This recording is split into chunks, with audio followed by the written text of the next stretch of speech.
The Queen will deliver a rare televised message to the UK on Monday morning about COVID-19. She pre-recorded the address at Windsor Castle, where she is self-isolating with the Duke of Edinburgh.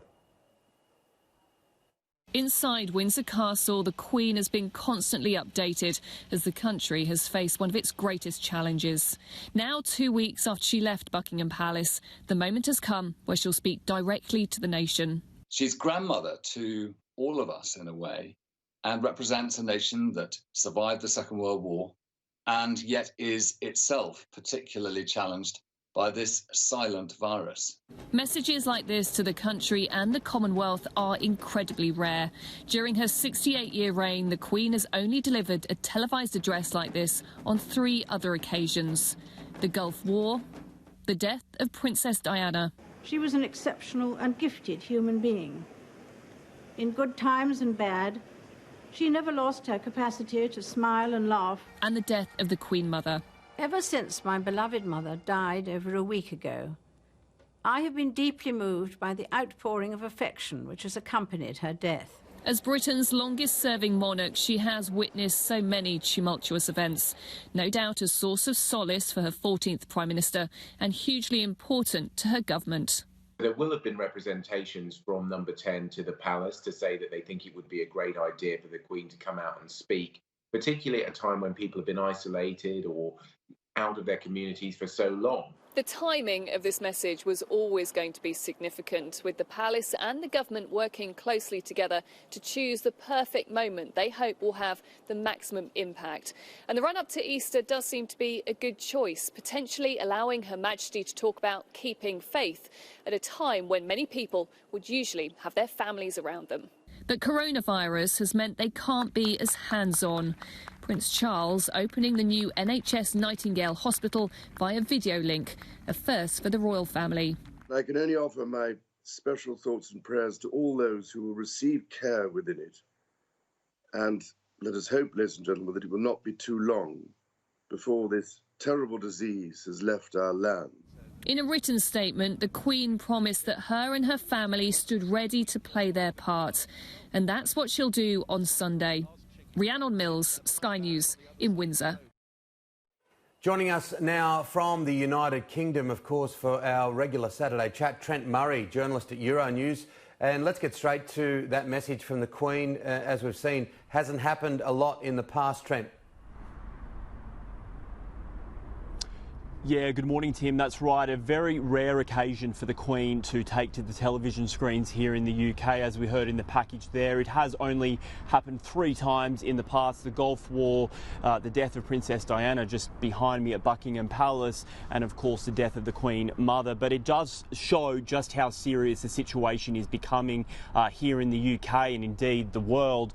We do expect to hear from her Sunday night British time, so of course Monday morning, and it is part of a real effort by the royal family here to try and get on the front foot and show solidarity with the people in the UK.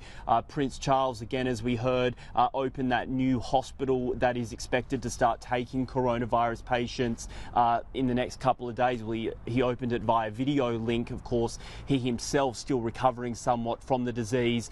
And Kate and Prince William as well spent last night here on the telephone speaking to nurses and doctors working in the health system to let them know that they are there, thinking of them, and that the entire country is behind them during this really difficult time. Yeah, COVID-19 has definitely hit the corridors of power in England. As you mentioned, Prince Charles, and he seems well on the road to recovery. Meanwhile, Boris Johnson is still suffering symptoms of COVID-19 and stays in isolation. That's right. We heard last week that Matt Hancock, the health minister, and Boris Johnson had both contracted the disease. Well, Matt Hancock has been out and about over the last 48 hours. He's back to work. He's recovered. The Prime Minister, though, it would seem, has a little bit more of a road to recovery ahead of him. He is still in self-isolation. His office saying that he is suffering from mild symptoms from the disease. He has still been chairing high-level meetings from 10 Downing Street Street, and he's been posting some messages on Twitter. But of course, we know just how serious the symptoms of COVID-19 are and how they last for different periods of length for different people. So there is a little bit of a level of concern that Boris Johnson may not be in the best of health, but his office are stressing that the symptoms that he's suffering are mild and that he's still well and truly in charge of the ship here. But of course, it has been a pretty significant day for the UK. We heard earlier 38,000 cases now across the country and 3,600 deaths. It's becoming quite a serious situation, and Boris Johnson, I suspect, is busting to get out of 10 Downing Street and to start being able to be seen to be leading people again, in the flesh, in the hospitals, trying to help. Is there a feel in the country that the worst is yet to come? Certainly. Matt Hancock, again, the Health Minister today, said that the UK's peak will probably come around Easter Sunday. With those deaths as well, we're starting to hear very personal stories start to trickle out. This week, a 13-year-old boy died from the disease. He didn't have any underlying health conditions, and making it even more tragic, his family were unable to attend his funeral today because two of his siblings have now contracted the disease, and his entire family is in self-isolation. As well, in the past 24 hours, two nurses that worked in separate hospitals here in the UK died from the disease, one aged 36, the other 38, and they were both mothers of three. The chief nursing officer here in the UK paid tribute to them today. Again, it's not thought they had any underlying conditions, so it does show how this disease doesn't discriminate, and it really can afflict anyone, young and old. And of course, that's a message the government here has been stressing to get out, as it's telling people to stay home. People by and large are adhering to that advice, but as we see those death figures increase, I think it is becoming a lot more sobering for people here now as they realise the gravity of the situation. Yeah, those tragic deaths that you just mentioned there, stark reminders to everybody. Are people listening? Is the community listening? Mostly, yes, but it hasn't stopped authorities really trying to remind people here that it's not over yet. The weather is expected to be quite warm in the UK over this weekend. It's going to be 20 degrees on Sunday, which is obviously quite unseasonable for this time of year. But the police are warning people, don't take the weather as a sign that you can go outside and enjoy yourself. The restrictions remain in place. I think obviously on the UK's doorstep as well is Europe. They're looking at what's happening in Spain and in Italy, where the death toll is so much higher, and I think that they are seeing that their counterparts over in Europe are a couple of weeks ahead of them here, and so in order to try and mitigate the seriousness of the situation in the UK by staying inside, they can try and prevent it becoming as bad as Spain and Italy here in the UK. But it's expected to get worse before it gets better, Tim. Trent, obviously all the sport has pretty much been cancelled right around the world. The Premier League, they're trying to see what they can do there, but one big bit of news to come out of that, 30% pay cuts forecast for some of their players, or all of their players. That does touch on where the UK is economically and those that are struggling because of COVID-19.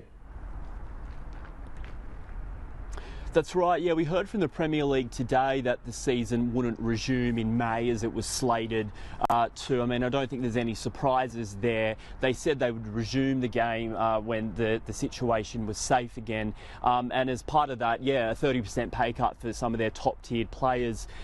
They also said they would donate some £20 million to the health service here. We understand a couple of the big players as well are looking at trying to get a pot of money together to donate to the health service, but it is part of that wider economic picture, isn't it? I mean, we are seeing, whether it's the airline sector, whether it's the retail sector. I was even speaking to some charities today. They're in strife as well. St John Ambulance was telling me over here that they may only have funds to last until August at the current rate if the government doesn't step in. it is really being felt, obviously, as people are being laid off, in the millions. We saw this week the biggest uptick in people wanting to get what we would call Centrelink benefits in history. Almost 1 million claims this week in the UK, obviously, as people have been laid off from their jobs. So those economic numbers, as they start to trickle through, again, that's another a part of all of this that Boris Johnson and the government have to try and manage. It's no easy task, as the situation continues to develop. And of course, again, for the UK, its main trading partner, the European Union, well, it's in a world of strife as well. So it doesn't matter which way you turn, economically, it's tough over here.